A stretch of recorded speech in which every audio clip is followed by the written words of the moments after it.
Hey, Dan here, and welcome to my vlog. And this one is Projects Ford.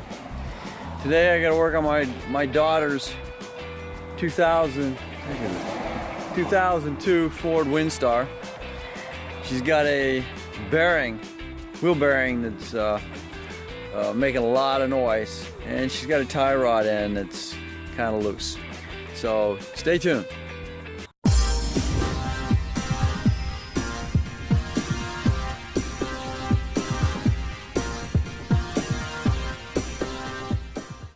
Alright, we're back. And that was the other side was a perfect example of a tie rod that's bad. And this is the perfect example of a bad bearing. I'm shaking. I'm trying to shake but you can hit. Yeah, not a good thing. So that's your example of that. And this is what's going to be changed. Here's the bearing.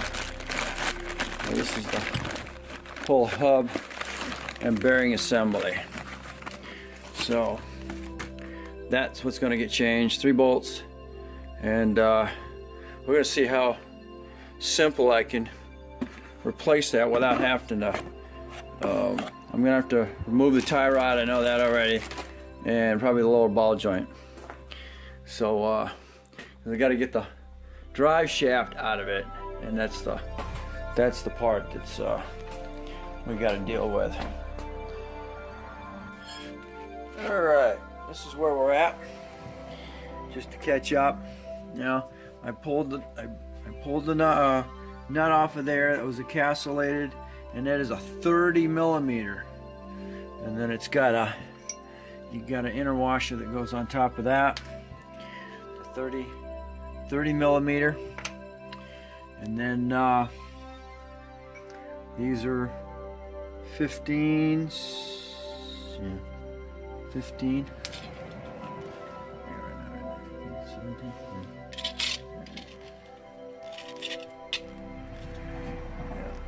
18, yeah. These are 18s, and then your back bolts for your slider are also 15s. So anyway, what I'm stuck on right now is this link. It's a strut link. And I'm going to have to there's some light in there, right? So what I'm going to have to do is I'm going to have to heat that puppy up, and then get it to break loose. That's my next evolution. As you can see, I jacked up the strut to take tension off of the A arm, and then I can drop the lower ball joint, and I can pull that, spin it, and then pull the CV shaft out. Alright, that's where we're at. We're in good shape. Alright, I removed the upper link. I'm going to find out there's actually a bolt head or a nut head on the back, 18-inch, instead of using the Allen in the middle there. Good way to start it, but there's actually a nut. The bottom one doesn't have one. I didn't discover it till I was messing around with the back. A lot of times they don't have it, and that's why you have to use an Allen. So that came off easily. Once I spun this around, face front wise, was able to get this in there. It released right off of that ball joint. The ball joint's nice and tight still, so I don't have to worry about replacing that. And now, when you turn your stud around to the front, be careful because you got your anti-skid wiring here. You don't want to crimp that or anything. Now you have access Now you have access to one. Get the light in here.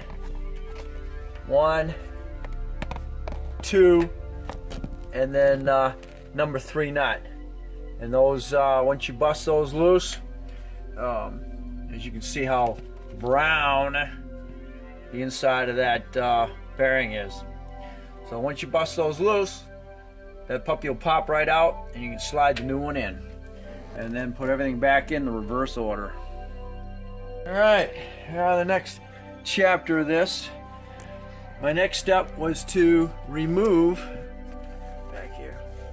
the bolts that are holding the bearing in place. Use some light here. All right, there we go. And those actually got anti-seize on them. They just popped right out. And those are 15 millimeter.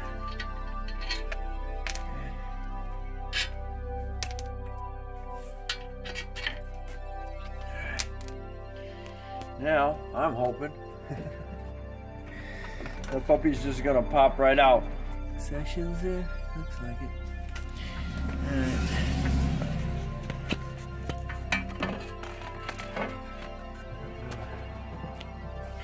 Try hitting it from the back, see what it does. Alright, here we are in our little process of getting that bearing out of there. As you can see, I got a gap now. What I did is I come in from the back, and then I had a solid piece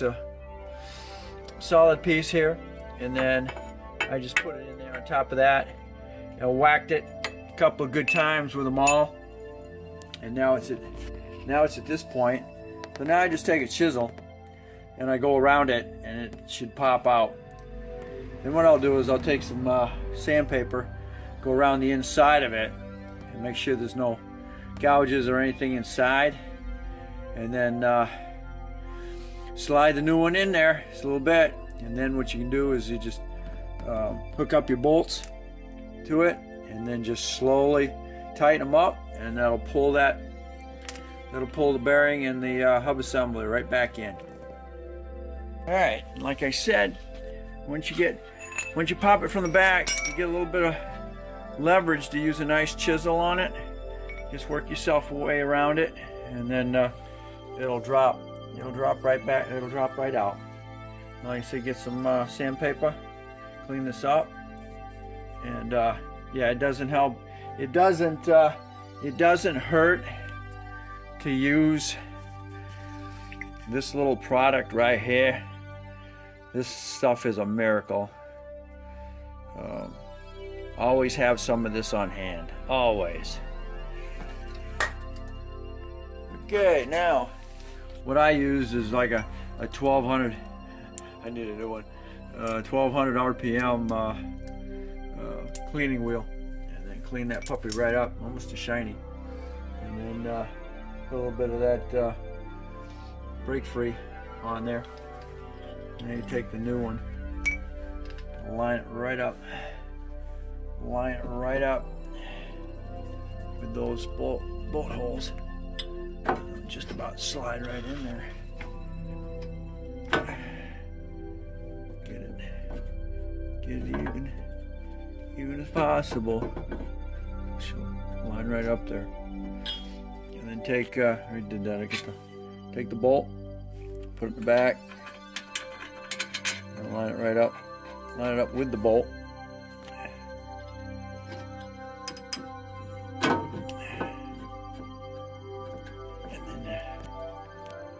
Take that up, start it right in there, and then hard to do with one hand. Stay tuned. Alright, this is where we're at now. Yeah, I got the bearing back in there. The bolts are all tight according to the manual specs. And the next step is get your lower ball joint back installed there. It's pretty easy. All you gotta do is push down with it get you a nice long bar, and push it down there and line it up, slide it in, and push it. make sure you don't forget to install your CV shaft. And put your nut back on there. Make sure you put your washer behind it. And then next step, put your you got your little strut suspension tensioner arm right there. You're gonna put that back on, and then your tie rod. And then the next step will be putting your caliper back on. All right, time to take a break. All right, you got the tie rod back on. Tie rod end tightened. Don't forget the cover key. Everything's tight. Got the nut, CV shaft nut back on. That's a 30. That's a 15. The yeah, okay. That is an 18, and use an 18. That's your bolt that slides through for your lower ball joint. Make sure you use it's an 18 socket with an 18 wrench on the other side. So that basically covers it. These here are the nuts on the back are 15s. So use a 15-inch socket. Put those bolts in there, and then I'm taking a break. The only thing left is to put the caliper back on, and that is also your caliper bolts, or yeah, that's your slider frame is what I consider that, is also 15. So make sure you torque all that stuff down to manufacturer specs, and then you'll be all set. And it's time to get the brake caliper back on. Here's your slider assembly here. Unfortunately, it wasn't going to let me do what I wanted to do, so you have that little tool here to compress your pistons, and then we'll get our good old brake pads back on here. It wouldn't let me do it earlier. Wouldn't let me do it from the inside out. So unfortunately, that's the I had to pull it apart and do it from that angle.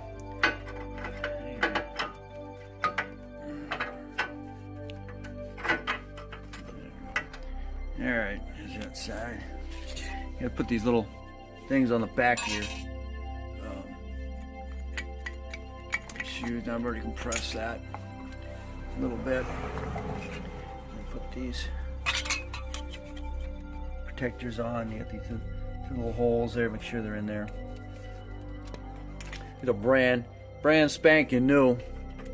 I did them a couple months back. So now it's just a matter of putting them on, sliding this over. Crap in there is leaf, and then tighten it down here. There's little bolts there. So I'm gonna do that one hand here. Make sure, real quick. Yeah, don't let that thing hang from the hose if you can help it. Stay right there. Make sure these go in and out. Okay. If you don't, you're gonna have one side. It's going to stick, and you're going to weigh your brakes out. So when you're doing your change, make sure these go in and out. Okay, so there we go. We'll get that hooked up, and these alignments line on your caliper. Okay, see, everything's back on. Everything's tight. Another thing you want to make sure you do is go into the make sure you pump the brakes. Every time you complete a job with the brakes, make sure you pump them. Because if you don't, you're gonna leave wherever you are, and you're gonna go faster than you anticipated. Make sure you pump them brakes and get that caliper out there where it needs to be. All right, I can finally close this video, or this vlog on this. So, other than that, yeah, put your tires back on. Make sure you torque everything. Everything's tight. And double check, make sure that you did everything. And next thing I'll double check the tire pressure on it. But there we go. Leave some comments. Definitely don't forget to subscribe. Even support. I really appreciate it. And we'll catch you on the next Projects Ford.